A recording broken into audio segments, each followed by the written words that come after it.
Ngerinya. Assalamualaikum warahmatullahi wabarakatuh. Masih tetap konten kami di Raja Riba. Ini lagi bertanya-tanya sama beliau tentang mencegah atau menyembuhkan? Menyembuhkan ya? Menyembuhkan. Ya, menyembuhkan namanya penyakit diabetes mellitus. Iya. Ya. Nah, beliau akan menyampaikan tentang dia ini pernah mengalami karena Iya. alhamdulillah beliau saat ini sembuh Pak ya, sembuh total Pak ya. Ya dibilang sembuh, nggak sembuh sih, tapi sudah tidak ada ketergantungan dengan insulin. Ya, tidak tergantung dari tentang insulin dan obat gitu ya. Obat kimia ya, gitu ya, masuk Jadi kimia ya. saya tuh waktu itu 3 tahun yang lalu lah. Jadi saya masuk rumah sakit di Banjarmasin. Itu sakit perut kan?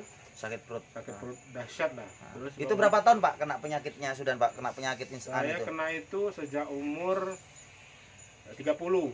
Umur 30 saat beliau sekarang umur 41. 41 berarti 30 41. Lama juga ya. Sudah 11 tahun. 11 tahun. Nah, tapi saat ini beliau sembuh total.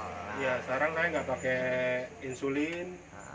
Terus nggak makan apa-apa, cuma pagi aja makan obat 1 mili aja. 1 mili. 1 mili setiap pagi untuk menjaga gula darah puasa. Gula darah puasa. Ya, karena saya itu setelah terapi insulin selama 3 tahun. Jadi saya tuh kalau dulu sebelum makan mesti suntik insulin. Terus sebelum tidur saya suntik insulin, dan sebelum tidur saya makan obat yang 1000 mili. Yang 1000 mili. Selama waktu itu 2 tahun. Insulinnya 3 tahun, makan obat 3 tahun. 3 tahun makan obat. Selama itu memakan kimia.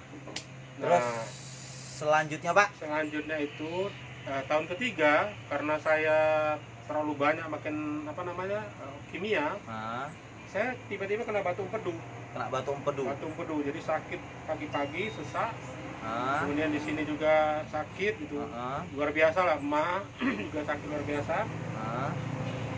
Nah, pada saat itu dibawa ke dokter, ada batu. Ternyata waktu dibawa ke dokter, HbA1c-nya bagus. Di bawah hampir 5. Jadi dia level yang normal itu di bawah 5. Tapi kalau yang terkontrol itu 6 dan 7. Ya, kalau diabetes terkontrol. Tapi kalau sudah 8 itu sudah kurang bagus. Apalagi saya pernah sampai 13, buruk. Itu yang bisa menyebabkan komplikasi. Jadi komplikasinya itu bisa kalau ke ginjal dicuci darah, kalau ke jantung bisa pasang ring, kalau ke kepala kena stroke, kalau paru-paru kena TBC, penyakit paru-paru semua kena. Kalau kena ke kaki lumpuh.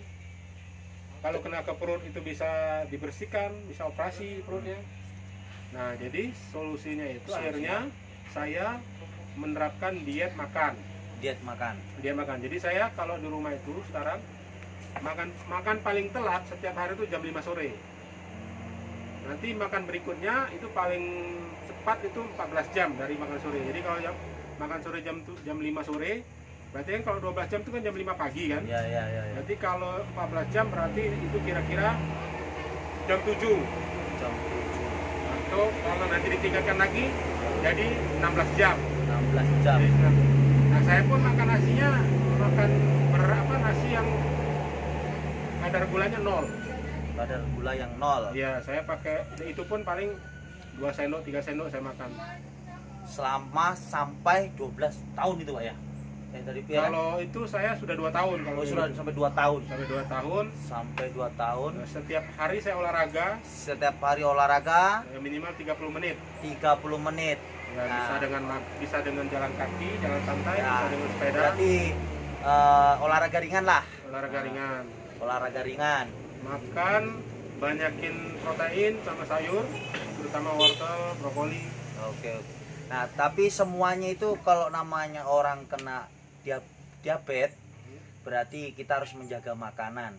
Berarti yang pertama, dan makanan itu nggak boleh terlalu banyak juga Pak ya? Nggak boleh terlalu banyak, benar. Nggak boleh juga terlalu dikit. Nggak boleh terlalu dikit juga. Karena orang diabetes itu bisa juga drop gula darahnya. Karena saya sering juga drop gula darah. Nah, semuanya itu berarti dengan makanan juga. Iya. Terus sampai dengan sembuh totalnya Pak, gimana Pak? Semua berarti bisa menyembuhkan dengan cara apa Pak? Yang pertama pikiran sih emang. Yang pertama itu pikiran. Penyakit itu datang dari pikiran. Emang itu Pertama kali itu pikiran, Mas Bro. Nah, stres itu bisa kemana-mana. kemana-mana. Nah, yang kedua, Ya olahraga teratur. Orang- Harus setiap hari. olahraga setiap hari. Yang ketiga, jaga makan. jaga makan. Yang Yang keempat, harus sadar. Harus kita sadar. sedang sakit. kalau kita sedang sakit. Kebanyakan orang Nah. diabetes itu dia tidak mengakui kalau dia sedang Oh iya, sakit. nah, karena posisi orang diabetes itu penyakitnya karena grogot ya. Diabetes ya. itu kalau awal-awal nggak merasakan apa-apa. Tapi kalau dalam jangka Tapi waktu memang yang lama, nggak merasakan kita itu sakit atau apa itu nggak ada Mas. belum. Kalau setahun 2 tahun belum. Nanti sudah tahun kelima, tahun ke-10 tiba-tiba kena stroke, tiba-tiba cuci darah, tiba-tiba kena ke mana-mana. Oke lah, kalau gitu Pak. Terima kasih Pak dengan semuanya pengalaman Bapak dan sampai untuk masyarakat atau yang lain-lain. Oh ya, satu lagi. Apa itu Pak? Kalau namanya diabetes itu, Hmm. karena kita makan tidak terkontrol, jadi Ah. dia HbA1c-nya meningkat. Jadi sampai 13. Ush. Dari 13 untuk turun ke 6 itu butuh waktu setahun sampai 2 tahun. Oh, lama. Jadi Iya, kalau prosesnya. misalnya diabetes, periksalah dulu HbA1c-nya. Mm-mm. Kalau masih 6, kalau masih 7, cepatlah makan obat, jaga makan, jangan sampai dia 13. Oke. Jangan sampai nunggu 10, jangan sampai dia sudah parah ya. Karena kalau parah itu kadang lama dan orang nggak sabaran. Akhirnya, waduh, Pengalaman. kepikiran, lari kepikiran. Ini beliau 12 tahun ya? 12 tahun. Iya, 12 tahun. 12 tahun kena diabetes. Saat ini mereka berapa kilo, Bre? Berapa kilo kita dari sini? 54 kilo. 54 kilo. Sudah sehat, bugar, panjang umur. Amin. Nah, semuanya bisa diselesaikan. Yang pertama doa dan kemauan. Nah, tadi yang sudah disebutkan. Intinya 2 itu dulu baru dilakukan. Oke, selamat sore ini ya. Selamat sore atau selamat siang atau bla bla bla.